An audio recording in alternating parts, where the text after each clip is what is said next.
Menurut Surjono Sukanto, konflik adalah suatu keadaan pertentangan antara dua pihak yang berusaha memenuhi tujuan dengan cara menentang pihak lawan.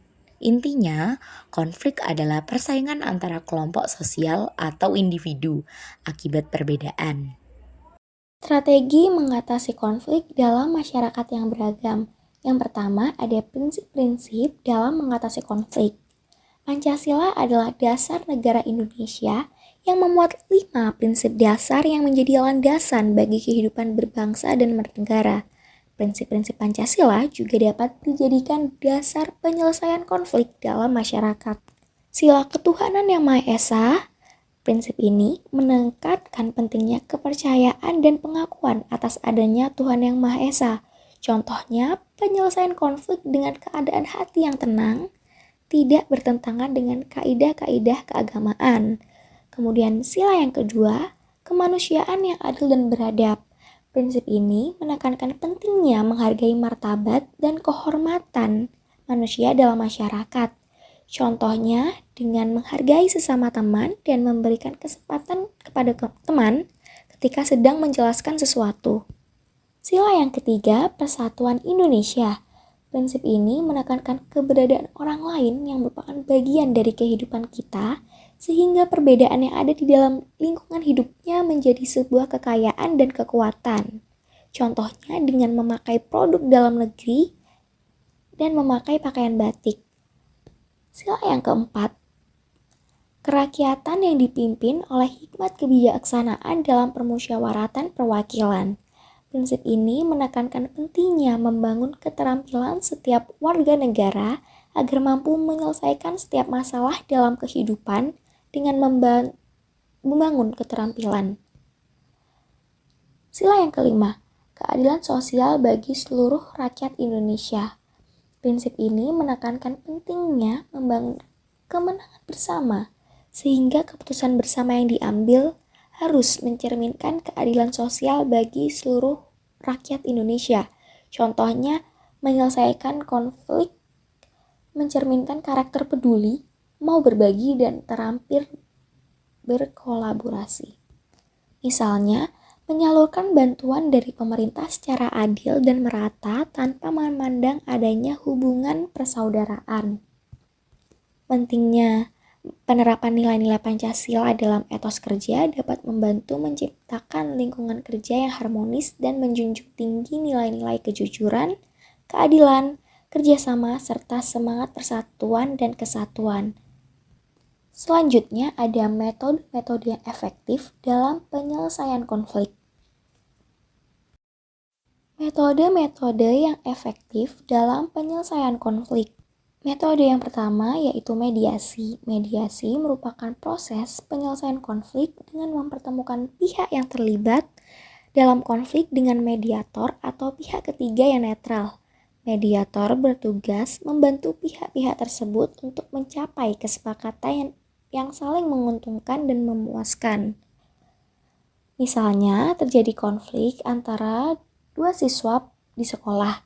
Sekolah dapat menggunakan mediasi sebagai metode penyelesaian konflik untuk membantu kedua siswa itu dengan menunjuk mediator seperti guru atau konselor. Pada tahap awal, mediator akan bertemu dengan kedua siswa tersebut secara terpisah. Selanjutnya, mediator mengadakan pertemuan bersama dengan keduanya untuk membahas solusi. Setelah solusi disepakati, mediator akan memastikan kesepakatan tersebut dituangkan dalam bentuk surat pernyataan dan ditandatangani kedua belah pihak. Kemudian, yang kedua ada negosiasi. Negosiasi adalah proses penyelesaian konflik dengan cara berunding untuk mencapai kesepakatan yang dapat diterima oleh semua pihak yang berkonflik. Negosiasi dapat dilakukan secara langsung antara pihak-pihak yang terlibat atau dengan bantuan mediator. Contohnya terjadi konflik antara siswa dan sekolah terkait aturan sekolah yang dianggap tidak adil. Sekolah dapat menggunakan negosiasi sebagai metode penyelesaian konflik untuk mencapai kesepakatan yang dapat diterima oleh kedua pihak. Negosiasi ini melibatkan proses diskusi dan perundingan. Nah, sekolah dapat mengundang siswa yang merasa keberatan dengan aturan sekolah. Negosiasi dilakukan dengan sikap terbuka dan adil dari kedua belah pihak. Setelah solusi dicapai, sekolah dan siswa dapat menerapkan kesepakatan bersama secara tertulis dan menandatanganinya.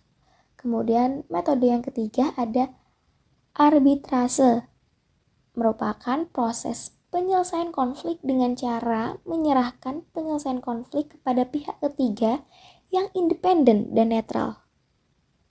Arbitrase merupakan suatu upaya untuk menyelesaikan konflik yang harus ditaati dan diterima oleh kedua belah pihak. Keputusan dari pihak ketiga bersifat final dan mengikat bagi semua pihak yang terlibat dalam konflik. Misalnya terjadi konflik antara dua perusahaan yang bekerja sama dalam sebuah proyek. Nah, pekerjaan yang dilakukan oleh seperti kontraktor ini kurang memadai dan tidak memenuhi standar kualitas yang disepakati dalam kontrak. Kedua belah pihak menyepakati untuk menunjukkan seorang arbiter netral yang memutuskan sengketa. Nah, setelah mendengarkan argumen dari kedua belah pihak, arbiter akan membuat keputusan yang bersifat final dan mengikat bagi kedua belah pihak. Kemudian metode yang keempat, dialog atau musyawarah mufakat, merupakan proses penyelesaian konflik atau perbedaan pendapat di antara kedua belah pihak atau lebih yang dilakukan dengan cara menjalin komunikasi terbuka dan saling menghargai.